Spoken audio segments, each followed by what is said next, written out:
Même si vous n'avez pas Photoshop, vous pouvez utiliser des outils en ligne tels que Pixlr Editor pour retoucher vos images ou vos photos.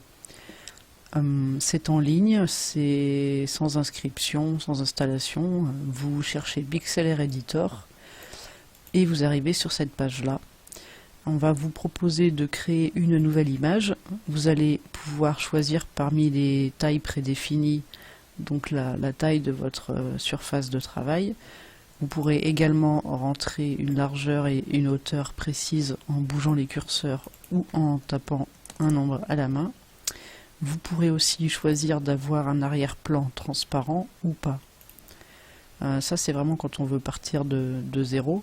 Nous, ce qui va nous intéresser plus, ça va être ouvrir une image à partir de l'ordinateur. Donc c'est une image qu'on aura au préalable téléchargée et qu'on va ouvrir dans Pixlr Editor. Mais on peut aussi ouvrir une image à partir de son URL. On va trouver une image en ligne, on va faire un clic droit dessus, copier l'adresse de l'image.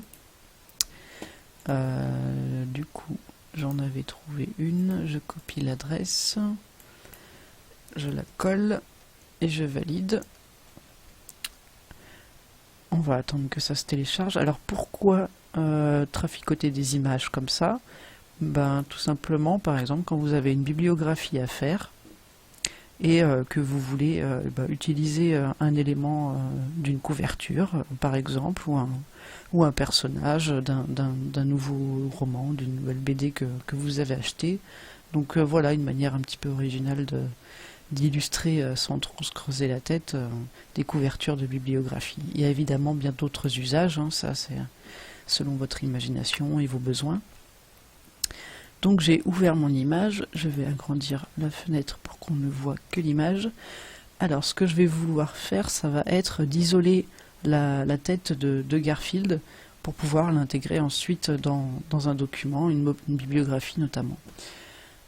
Première chose à faire, ça va être de repérer la fenêtre de calque.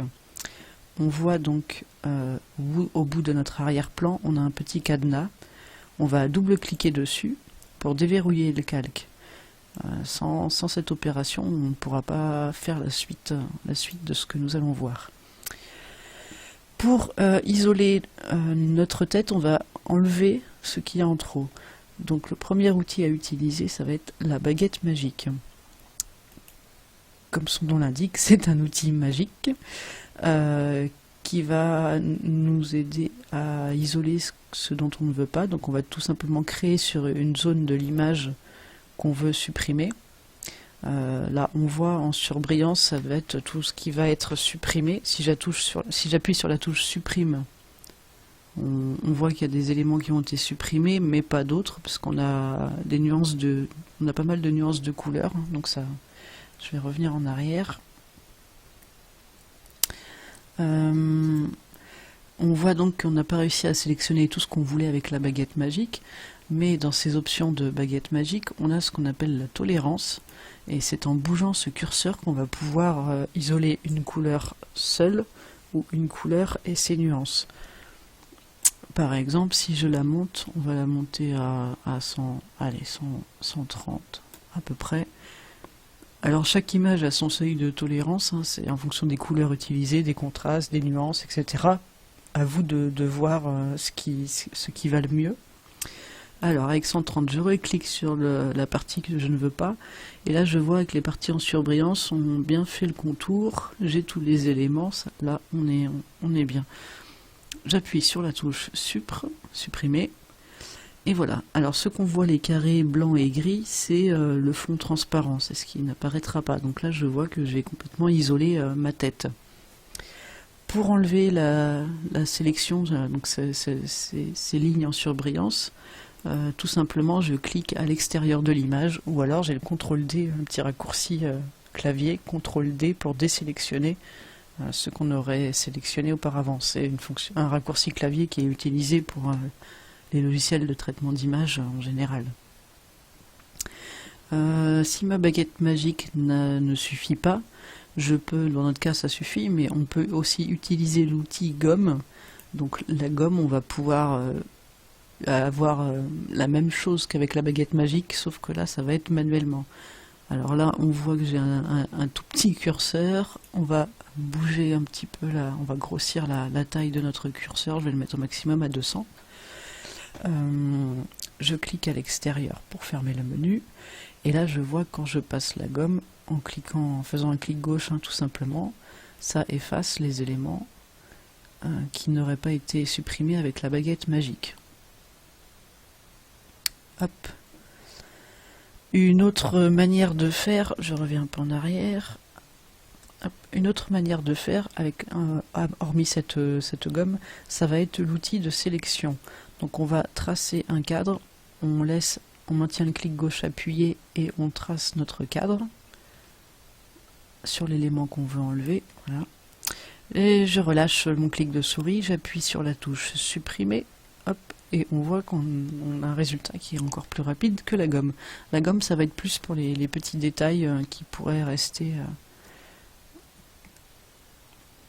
Alors, une fois que j'ai ça, j'ai tout isolé, tout va bien. Je vais pouvoir utiliser, pour terminer, l'outil de recadrage. On va pouvoir ainsi renier tout ce qui ne nous sert pas. Donc je trace un cadre autour de l'élément que je veux conserver. Quand je relâche mon clic de souris, je vois que j'ai des petites fenêtres dans les coins, des petits carrés bleus qui apparaissent. Ça va me permettre de peaufiner ma taille, mais là on est plutôt bien. Et je valide par entrée. Hop, voilà, mon image est reniée, recadrée. Il n'y a plus rien autour, j'ai vraiment isolé la tête de mon personnage. Il ne me reste plus qu'à enregistrer ce que j'ai fait. Donc on va dans Fichier, Enregistrer, ou CTRL S pour ceux qui sont habitués des raccourcis clavier. Je peux lui donner un titre, un nom d'image.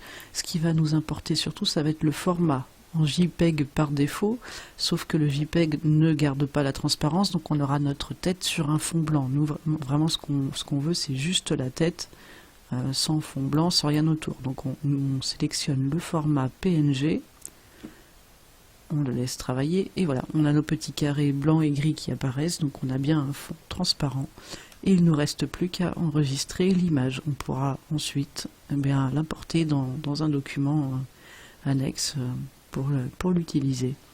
Évidemment, si c'est une image qui est sous droit,